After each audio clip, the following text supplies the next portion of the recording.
juntos uma grande emoção. Sentir no peito uma explosão de amor.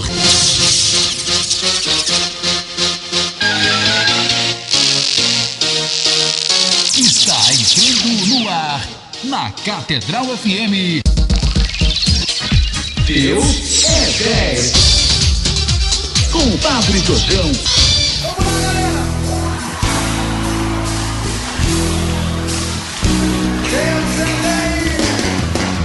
Bom dia, amados irmãos e irmãs, bom dia. Um bom mês de julho, estamos no segundo semestre deste ano, 2020. Que ele nos seja propício, seja melhor que o primeiro semestre.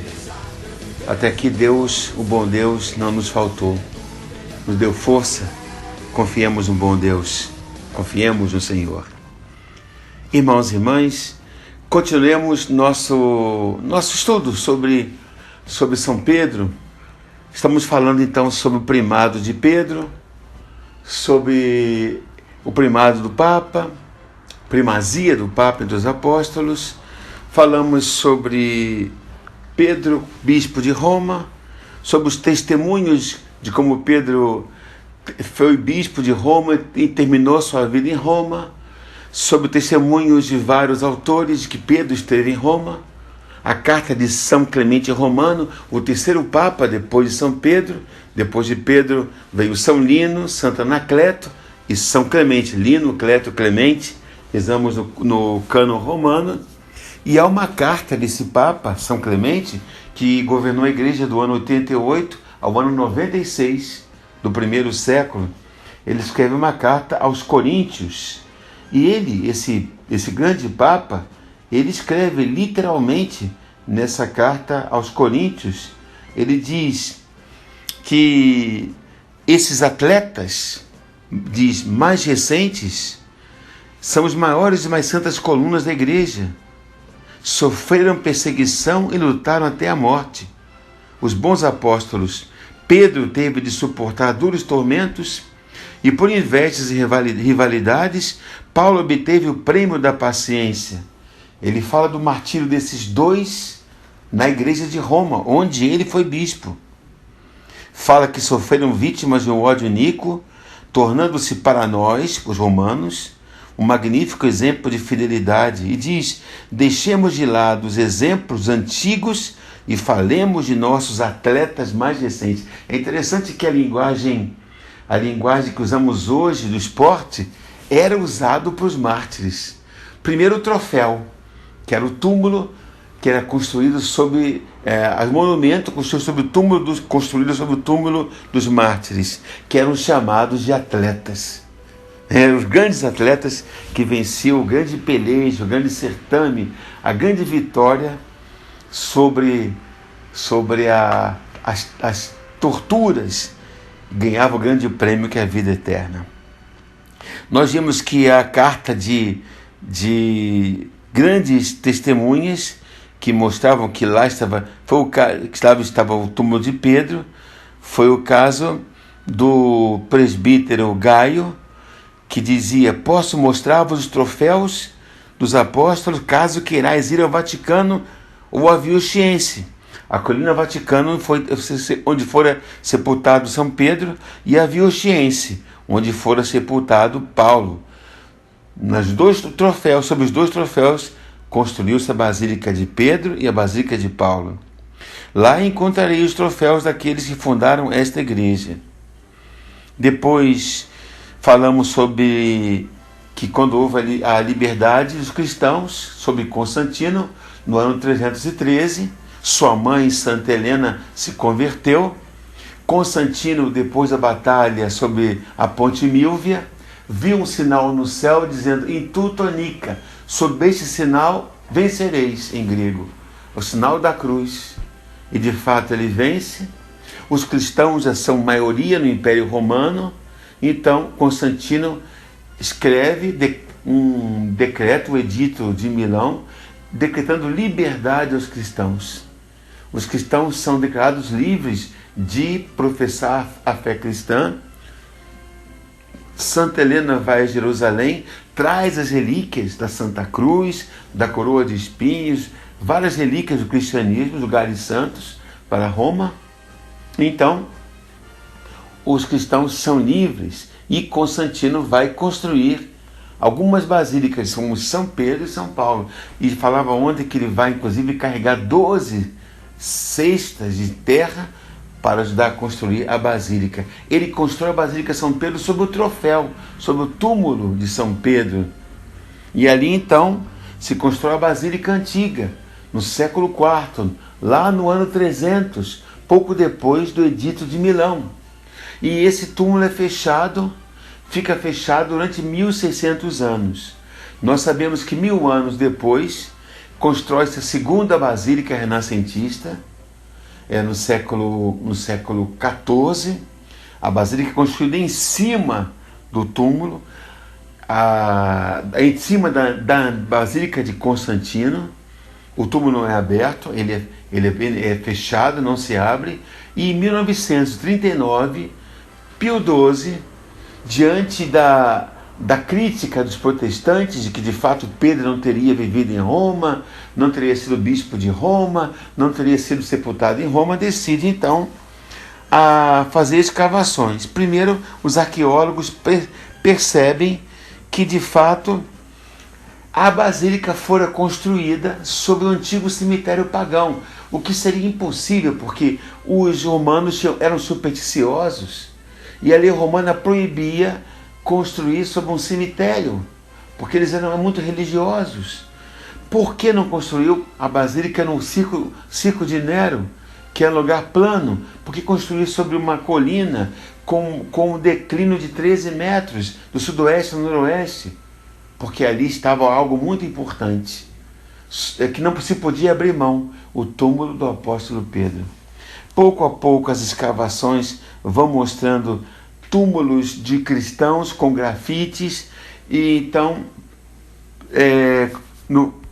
quando termina a guerra, em 1950, Pio XII autoriza então que se procure de fato o túmulo de Pedro. E assim terminávamos ontem, para quando Pio XII de fato permite que se procure e encontre o túmulo de Pedro.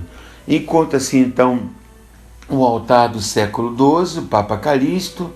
Encontra-se mais tarde algumas peças de mármore precioso da Basílica Constantina, e finalmente se encontra onde era o altar-mor da Basílica Antiga, construída por São Gregório Magno. Gregório Magno foi o Papa do ano 590, 104, que construiu o altar-mor da antiga Basílica. Chega-se ao precioso altar e, atrás dela, deparam-se com paredes mais recentes. Era evidente que o túmulo estava bem perto. Então, estava confirmado o chamado troféu, referido por Gaio no ano 200. E ali se encontra uma parede azul revestida e coberta de inscrições de grafite, feita por estilete, com pedidos de orações dos primeiros cristãos que punham seus nomes: Lucianos, Bonifácios, Paulinas. O símbolo codificado de Cristo, o XP, o Christus, letras sobrepostas. Num ponto da parede foi encontrada uma pequena abertura de argamassa, onde se verificou inserido naquele local um símbolo engenhosamente escondido ali. E eram dos primeiros séculos. E encontraram então a expressão Petrus N. Pedro está aqui. Mais tarde, então, encontraram-se ossos e chegou-se a anunciar, Pio XII, que teriam sido encontrados ossos de São Pedro, mas houve questionamento por vários arqueólogos que diziam: não há uma prova exata, há que ter, ao término das escavações, há que ter provas de arqueólogos, de cientistas. Então, em 1956, Pio XII permitiu então que houvesse um estudo mais específico, um estudo de universidades. Então, esse estudo continuou até 1960, quando Paulo VI permitiu que esses ossos fossem levados para universidades. Ora, concluiu-se que esses ossos, que foram encontrados sobre o túmulo, estavam envoltos em fragmentos de púrpura. Púrpura é muito fina, com fios de ouro. Esse tecido purpúreo foi examinado. Seria uma púrpura autêntica? Seria púrpura romana? Ora, só os membros da alta nobreza romana podiam usar a púrpura verdadeira, cuja fabricação era um rigoroso segredo de Estado. Os demais ricos usavam uma imitação. Ainda mais, havia uma particularidade. A púrpura com fios de ouro era usada exclusivamente pela família imperial em determinadas ocasiões. Resultado do exame: esses ossos eram envoltos em púrpura romana verdadeira, decorada com finíssimas placas de ouro, e os fios estavam juntos. Aos ossos eram fios de ouro. Esses ossos foram levados para a Universidade de Roma, que confirmaram os estudos anteriores. Tudo foi examinado minuciosamente, e a conclusão que o túmulo fora fechado no século IV e nunca mais foram abertos. Por isso, a 26 de junho de 1968, Paulo VI anunciou solenemente que os ossos encontrados eram de um homem corpulento, exatamente da idade de São Pedro.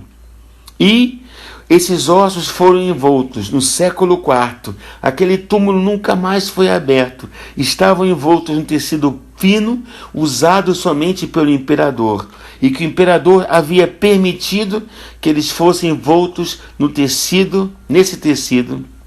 E os especialistas, depois de um exame profundamente rigoroso, disseram: esses ossos nunca foram tirados aqui em 1600 anos.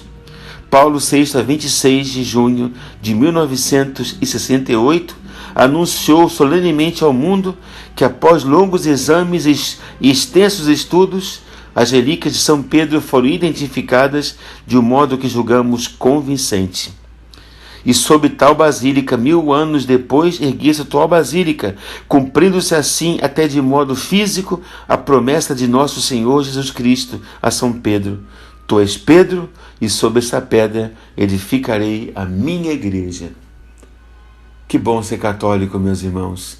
Louvemos a Deus pela nossa fé. A todos, abençoe-vos o Deus Todo-Poderoso, Pai, Filho e Espírito Santo, e até amanhã. Viva o Papa! Fiquemos na paz do nosso Deus que é 10. Amém. Catedral FM apresentou Deus é 10. Com Padre Jorjão, Deus é 10.